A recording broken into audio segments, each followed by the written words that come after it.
Remakes. Every movie these days is either a superhero movie or a remake. Where will Hollywood come up with new ideas instead of just releasing the same movies over and over? I mean, look at this movie, The Grinch. It's horrible. They just took the classic Dr. Seuss story and just did it again. We already have the classic half-hour special from the 60s starring Boris Karloff, and the newer but still classic feature-length movie from 2000 starring Jim Carrey. There's no point. We already have an animated Grinch movie, and we already have a feature-length Grinch movie, and there's no way that Benadryl casserole could be better than that others. Stick to playing Dr. Phil in those Carvel movies or whatever the kids are watching. This movie's so lazy they didn't even bother to write out the whole name, How the Grinch Stole Christmas, and just settled on The Grinch. Disgraceful. Made by Illumination, eh? More like Illuminati. I've heard from my detailed research from posts I've read on Facebook that these Illuminati corporations just want to create a fake virus to use its vaccinations to hijack our brains, destroy the parts of America that the libs haven't already taken, and reinstate communism so that we all have to stand in line for Bill Gates to inject microchips into our arms and get our search history. Our search history must be protected. Boycott this movie.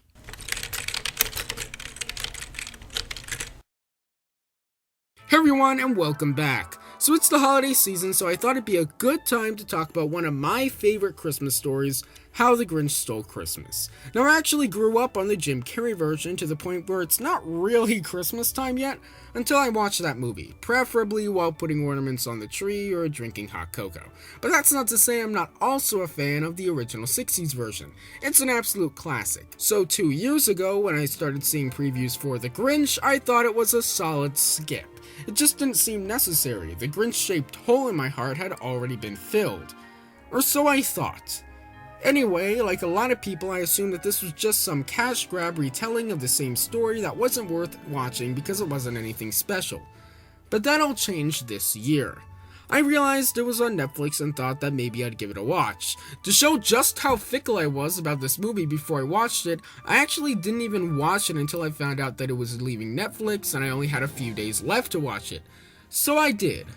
And let me just say that Grinch-shaped hole in my heart grew 2 sizes that day. And I think that this is a good time to talk about it, as well as the preconceived notions that we as an audience have about these movies. Now, before I point fingers at anyone about these preconceived notions, I should say that the movie industry has placed these notions into our minds. This kind of stems originally from streaming services like Netflix, which started this nostalgia craze in the early 2010s, when suddenly people had the ability to rewatch shows and movies that we grew up with. This affected the movie industry in a very ironic way. Streaming services kind of replaced the need for remakes because previously it was harder to get a hold of shows and movies you grew up with, which made remakes good because young audiences didn't have access to the original, and old audiences wanted to relive the originals. And Netflix gave both of these audiences access to the originals, so theoretically studios should have stopped making remakes. But the opposite happened. Because everyone was now reliving childhood memories, nostalgia became a huge thing to profit off in pretty much every facet of the entertainment business. And in the movie industry, that meant actually making a ton more remakes. And this also affected the news. I don't know if you've noticed this, but bad news makes way more money than good news. That's why every single news broadcast has mostly bad news. And the way the news industry was affected by the nostalgia boom was by reviewing these movies horribly. Mostly the big remakes that were, in fact, bad. These remakes, your Jungle Books, your Beauty and the Beast, your Lion Kings, were all virtual carbon copies of the original and didn't really add anything. They were just mediocre imitations. And when the news makes more money by talking about how bad everything is, you hear more about how bad these remakes are. So all remakes are bad, but a lot of these nostalgia boom movies are actually good. Even if not in the creative sense, they are good conceptually because they add something to the original. In the case of Alice in Wonderland, it's not a remake of the original movie, it's a sequel. And Dumbo is an expansion, with the original being less than an hour long and the new one being feature length. Maleficent is a prequel, same with Cruella. Heck, Mulan gets a lot more hate than it should. Sure, it's technically considered a remake, but it's less of a remake of the 1998 animated Mulan movie and more of a live-action movie adaptation of the original Fa Mulan story that just so happens to be made by the same company that made the 1998 movie. None of the characters created for the animated movie are in this one, it's not a musical, and it's overall much more faithful to the original story.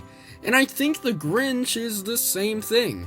It's easy to look at this and think it's a remake of a previous movie, but it's not. It's more of a retelling of How the Grinch Stole Christmas that keeps the same characters, basic story, and moral lesson, but everything else is different. The Grinch himself is a different take on the character. It feels like this is his movie rather than Cindy Lou Who's like the Jim Carrey version.